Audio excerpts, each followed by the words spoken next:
महीना जी। ये किधर का नंबर है इसका? ये कोयटे का नंबर है। कोयटे का नंबर है, कोयटा भी बनाया है। कोयटे में बनाया जी। माशाल्लाह आपने बहुत अच्छा बनाया है इसको चाचा जी। जी जी। 1 महीना इस पर कितना खर्चा किया है आपने चाचा? 6,000 रुपये 4,000 रुपये खर्चा है। 4,000 रुपये खर्चा आया खर्चा है। है जी। भाई देखो कोयटा में ऐसे हुनर भी है जो ऐसे चाचे लोग जो है बना सकते हैं। हम लोग बोलते हैं नहीं नहीं दुनिया में बाहर बनते हैं, लेकिन हमारे कोयटा शहर में भी ऐसे बंदे हैं। आप देखो इस गाड़ी इसमें क्या खूबी है।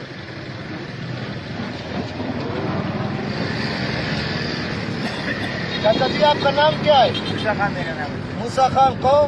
शावानी। देखो भाई शवानी में इतने हुनर भी बंदे हैं, हम बलोचों में इतने हैं। आप देखो भाई, आओ भाई नुमाइश के लिए फ्री है। आओ भाई देखो।